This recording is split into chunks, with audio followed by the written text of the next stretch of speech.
Hello friends, welcome back to our channel.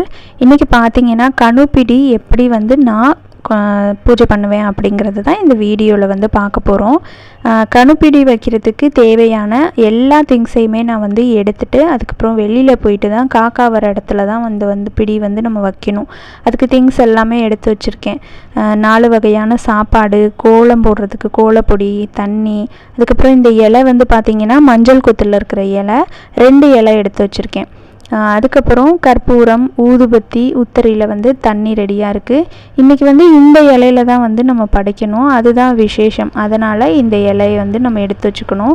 2 இலையை நான் எடுத்து வச்சுருக்கேன். இந்த இலை சுருங்காத அளவுக்கு நல்லா விரித்து நீட்டாக கழுவி வச்சுக்கணும். அதுக்கப்புறம் கரும்பு வெட்டி வச்சுருக்கேன். அப்புறம் வெத்தலை, பாக்கு, பழம், பூ இதெல்லாம் ரெடியாக இருக்குது. அதுக்கப்புறம் இந்த மஞ்சள் இப்போ தான் சீசன் நிறையா வரத்துக்கு ஆரம்பிச்சிருக்கு இல்லையா, அதனால் இந்த மஞ்சளில் தேய்ச்சி குளிக்கிறதுக்கு இனிமேல் தான் நம்ம ஸ்டார்ட் பண்ண போகிறோம். அதனால் இன்றைக்கி இந்த மஞ்சளில் தேய்ச்சி குளிக்கணும். ஸோ அப்புறம் நம்ம ஆரத்தி எடுக்கிறதுக்கு ஆரத்தியும் கரைச்சி வச்சாச்சு. இப்போ காக்கா வர இடத்துக்கு போயிட்டு நம்ம தண்ணி தெளித்து கோலம் போட்டுட்டு இந்த இலையில நம்ம பிடி வைக்கணும். இந்த பூஜை எதுக்காக பண்ணுறோம் அப்படின்னு பார்த்தீங்கன்னா, நம்ம பிறந்த வீட்டில் இருக்கிறவங்க அண்ணன், தங்கச்சி, அக்கா, இந்த மாதிரி நம்மளோட அம்மா, அப்பா, அந்த மாதிரி எல்லாரும் நல்லா இருக்கணும் அப்படிங்கிறதுக்காக அவங்களெல்லாம் நினச்சி நம்ம இந்த மாதிரி காக்கா பிடி, கணுப்பிடின்னு சொல்லி வைக்கணும்.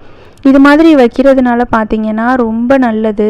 அதுக்கப்புறம் நம்மளோட அம்மா வீடு பக்கத்தில் இருக்குது அப்படின்னா நம்ம அங்கே போய் அவங்க பண்ணுற பூஜையில் நம்மளும் கலந்துக்கிட்டு அன்னைக்கு நம்ம அங்கே இருந்துட்டு வரோம் அப்படின்னா மதியம் நமக்காக சாப்பாடுலாம் சமைச்சிருப்பாங்க. அதெல்லாம் மனசார சாப்பிட்டுட்டு அவங்க நல்லா இருக்கணும் அப்படின்னு சொல்லிட்டு நம்ம பூஜை பண்ணி கொடுக்கணும். நம்ம போய் பண்ணணும். அது மாதிரி பண்ணும்போது பார்த்திங்கன்னா ரொம்ப நல்லது. அம்மா வீடு பக்கத்தில் இருந்தால் கண்டிப்பாக போய் கலந்துக்கோங்கணும். ஆனால் எனக்கு கொஞ்சம் தூரமாக இருக்கிறதுனால நான் போக முடியாதனால நான் இருந்த இடத்துல இருந்தே நான் இந்த பூஜையை ஒவ்வொரு வருஷமும் தவற விடாமல் பண்ணிகிட்ருக்கேன். நம்ம இப்போ இந்த கோலத்துக்கு மேலே பார்த்திங்கன்னா அந்த இலையை விரித்து வச்சு, அந்த இலை சுருங்கி இருக்கும். ஏன்னா கடையிலேருந்து வாங்கும் போதே கட்டி தான் கொடுப்பாங்க. அதை நல்லா விரித்து வச்சு ஏதாவது பேப்பர் மேலே வச்சு வெயிட் வச்சோம் அப்படின்னா நல்லா விரிஞ்சுக்கும். அதுக்கப்புறம் இந்த பூஜைக்கு நம்ம யூஸ் பண்ணிக்கணும். இந்த இலையை நல்லா சுத்தமாக கழுவிட்டு அதுக்கப்புறம் தான் நம்ம இது விரித்து வச்சு இது மேலே பிடி வைக்க போகிறோம்.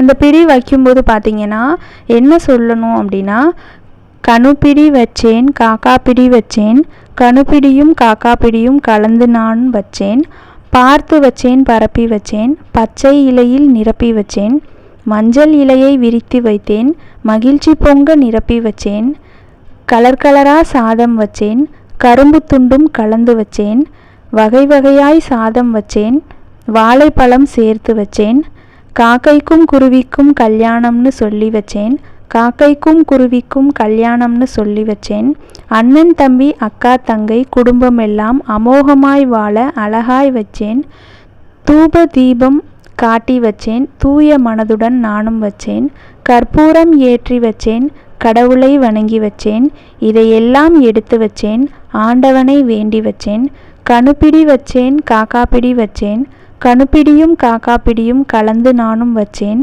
காக்கை கூட்டம் போல எங்கள் குடும்பம் பிரியாது இருக்க வச்சேன் அப்படின்னு சொல்லிக்கிட்டே நம்ம இந்த பிடியை ஒவ்வொரு பிடியாக நம்ம வைக்கணும். இது மாதிரி வைக்கும்போது ஒவ்வொரு சாப்பாடு வகையும் 7 இல்லைனா 9 அந்த மாதிரி ஒத்தப்படையில் இருக்கிற மாதிரி நம்ம சொல்லிக்கிட்டே வைக்கணும். இந்த சாப்பாடு பார்த்திங்கன்னா ஃபஸ்ட்டு சக்கரை பொங்கல் வச்சுருக்கேன்.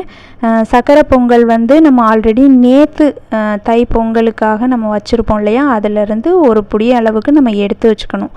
அந்த பொங்கலை தான் இன்றைக்கி வைக்கணும். அதே மாதிரி வெண்பொங்கலும் வச்சுருப்போம். வெண்பொங்கல் வைக்காமல் சக்கரை பொங்கல் மட்டும் வைக்கிறவங்களும் இருப்பாங்க இல்லையா, அவங்க ஒரு வெள்ளை சாதம் மாதிரி வடித்து அதில் மஞ்சத்தூள் போட்டு மஞ்சள் கலரில் சாதம், அதுக்கப்புறம் குங்குமம் இல்லைனா மஞ்சள் கலந்த சாதத்துலேயே கொஞ்சமாக சுண்ணாம்பு சேர்த்தோன்னா இந்த மாதிரி சிகப்பாயிடும், அது கூட வைக்கலாம். அதுக்கப்புறம் தயிர் கொஞ்சமாக சேர்த்து தயிர் சாதம், இது மாதிரி 4 வகையான சாதம்.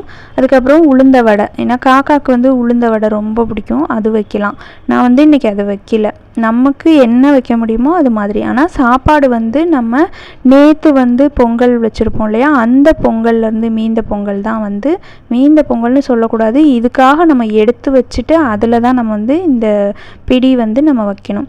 இது மாதிரி வைக்கும்போது நம்ம இந்த மாதிரி சொல்லிக்கிட்டே வைக்கணும். நம்மளோட அண்ணன் தங்கை, அக்கா தங்கச்சி, அண்ணன், இவங்க மாதிரி அம்மா அப்பா இவங்க எல்லாருக்கும் நம்ம வந்து செல்ல மகளாக போயிட்டு வரணும். அந்த வீட்டுடைய மகள் நம்ம இல்லையா, நமக்கு அக்கா இருக்காங்கன்னா நம்ம அன்பான தங்கச்சியாக நம்ம அங்கே போவோம். அந்த மாதிரி நம்ம ஒவ்வொருத்தரையுமே நினச்சி இந்த மாதிரி வந்து இந்த பிடி வந்து வைக்கணும். நம்மளோட அம்மாவோட குடும்பத்துக்காக நம்ம இன்றைக்கி ஒரு நாள் இந்த ஒரு விஷயத்தை பண்ணுறது ரொம்பவே சந்தோஷமான ஒன்று. இதை எல்லாருமே வந்து பண்ணலாம். அவங்கவுங்களோட குடும்பத்து வழக்கம் என்னவோ அதுபடி கேட்டு பண்ணுறது ரொம்ப நல்லது. ஓகே, இப்படி தான் வந்து நான் கண்ணுப்பிடி வந்து ஒவ்வொரு வருஷமும் வந்து பண்ணிகிட்ருக்கேன். இந்த வீடியோ வந்து உங்களுக்கு பிடிச்சிருக்கோம் அப்படின்னு நான் நினைக்கிறேன். நெக்ஸ்ட்டு சூப்பரான ஒரு வீடியோவில், சூப்பரான ஒரு விளாகில் நான் உங்களை மீட் பண்ணுறேன். Thank you so much. பை.